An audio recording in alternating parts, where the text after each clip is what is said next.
Mercedes had a great weekend.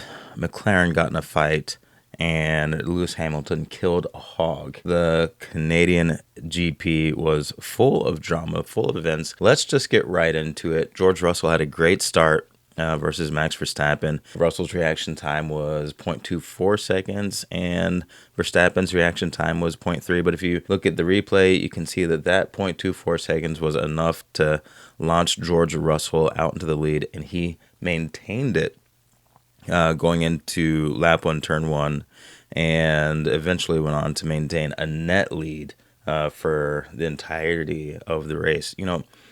George Russell is not just a steady pair of hands. He is a very fast driver. And in a Mercedes car that is behaving well, clearly, he's very capable of winning races. And I think since Lewis Hamilton left, he's a lot more relaxed. But he does have another challenger on the way. So it's good that he is raising his stock because Antonelli was able to hang on to a P3 rookie getting a podium, and he's been doing really well, save for the car's retirements. And so George Russell has his work cut out for him to maintain that lead driver position. But I do think that he's doing a pretty good job, and we'll see what happens in the new regulations. I'm really excited about that. George Russell actually, he led the race last year for the first 20 laps, and then gave up that lead to Max Verstappen, who ultimately ended up winning the Canadian GP last year. And given the fact that the Mercedes cars were falling off, I thought that exact same thing was going to happen. I thought it was actually going to happen even quicker. So I predicted, just personally in my head, that George Russell was going to have the lead for about 10 laps and then Max Verstappen would pass because I just figured the Mercedes was going to go downhill. Race pace wise, but it actually maintained the speed. Pretty amazing, and it's makes me curious what the rest of the season is going to entail for Mercedes because you really can't predict that car. Although, it did perform well historically in Canada. So I don't know what it is about that car track combo, but it definitely worked for this race. Now, I do want to talk just a little bit about the current regulations. So if you remember, Daniel Ricciardo, he was super well known for being able to overtake. And also, Lewis Hamilton is known as a great overtaker. In this current regulation with the dirty air and having to stay back anywhere from a second and a half to 2.5 seconds, being a great overtaker with great irony does not make you a great racer. The current regulations in the ground effects era, because number one, you get behind a car,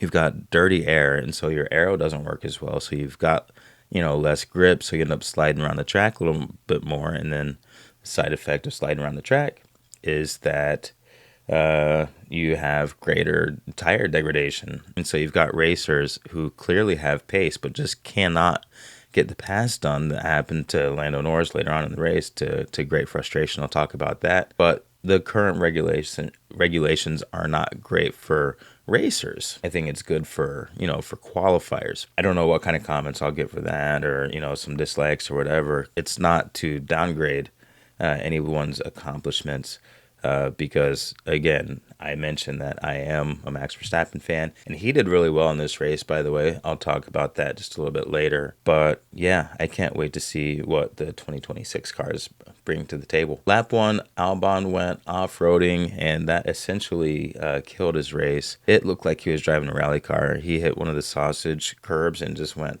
flying in there. I was surprised that he re-entered the track so smoothly and safely. And it was at that point that Hulkenberg,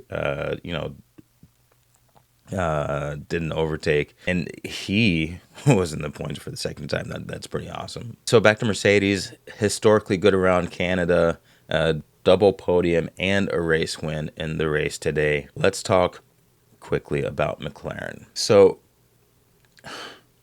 McLaren couldn't quite make inroads. I thought even though they, weren't starting, like a 1-2, I figured that as the race went on, they would both get up there on the podium, or at least in range for the podium. And that prediction was kind of coming true. And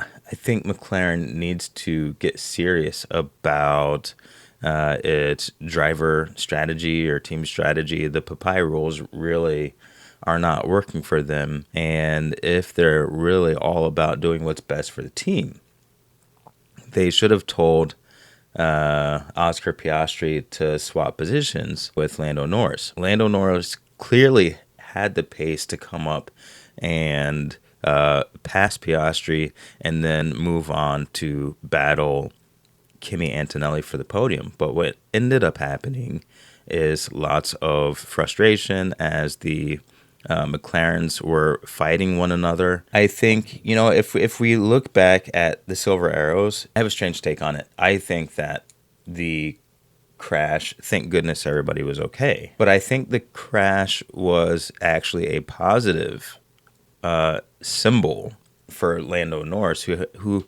has historically been so risk averse that you wonder if he has the heart to take risks. Now, if you look at the replay, Lando Norris did clip his front wing on the back of Oscar Piastri's gearbox or tire or what have you. So was it the best calculated move? No, I don't think so. Was there any reward to be had for him making that move? No, he wasn't in a real position to pass. I think, a second of frustration, second of, emotional driving when it comes to motorsport, especially at the top level with speeds approaching 200 miles an hour. 1 second of emotion can cost you your race, or as Max Verstappen found out last race, it can cost you 10 places or 10 seconds or whatever the case was, when you kind of go off course and start to drive emotionally. But I think that was good because we needed to see, and I think Lando Norris needed to see, and I think McLaren needed to see a little bit more aggression out of Lando Norris. I've always said that Lando Norris is the faster driver of the two. That point got proven, but he's not necessarily the bigger risk taker of the two, and Oscar Piastri has been benefiting from that. And I said a few episodes ago that if Lando Norris can find the aggression, he's already got the pace, then he can reestablish himself as the lead driver and possibly go in for a championship win. Now, is it too little too late? He DNF'd, but Oscar did not, which puts him further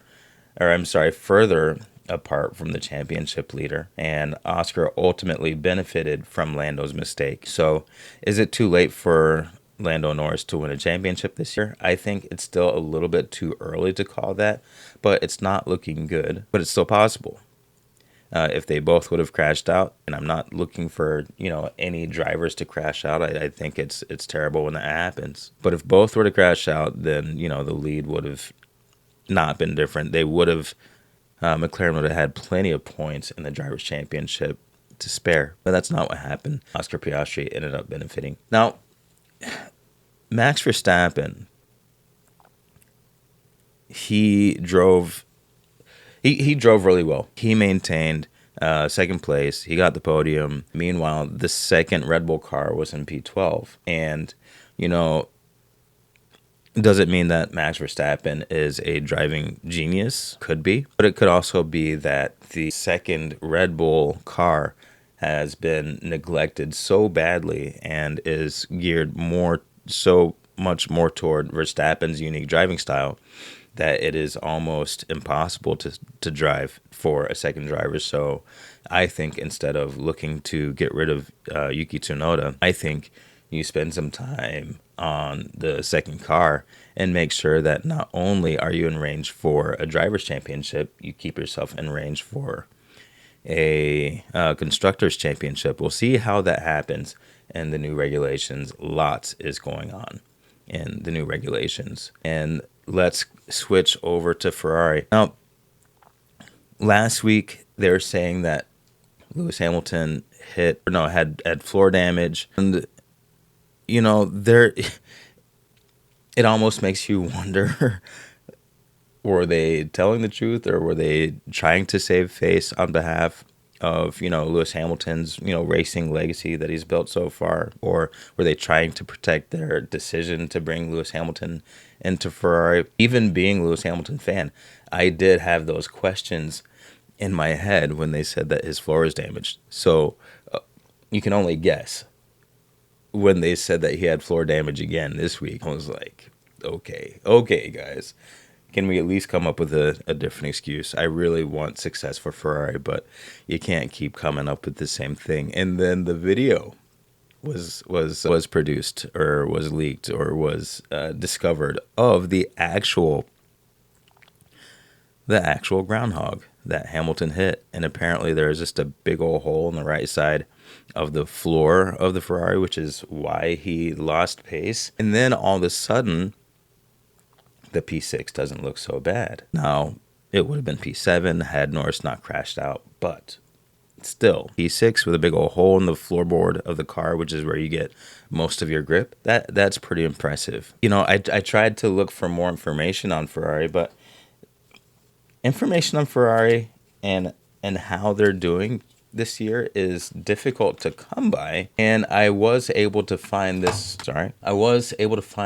article in the Express. The title of the article is Lewis Hamilton blocked from addressing Ferrari issues in cryptic Canadian GP message. So very interesting. Subtitle: Lewis Hamilton gave an intriguing interview after the race in Canada. I am just going to scroll down and go straight to the interesting parts. So, when asked about changes needed on the car after the race in Canada, Lewis Hamilton, offered a cryptic reply. Of course I'm asking for these things, he said. I don't know why we haven't been bringing updates. I think we have one hopefully coming soon. I think he speaks differently from me in terms of where he places the words. So it's kind of more difficult for me to, anyway, whatever. Maybe I cut that part off. I don't know why we haven't been bringing upgrades. I think we have one hopefully coming soon. The mindset for me, I'm like, there's a lot of changes that need to be made in the system. So I want to pause right there and just react to that. So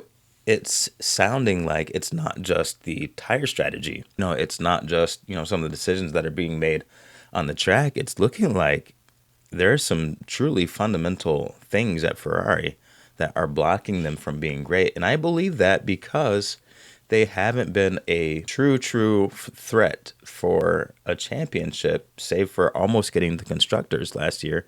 They haven't been a true threat for the championship in quite a while. And if there's something systematic that needs to change, they really need to let, Lewis Hamilton,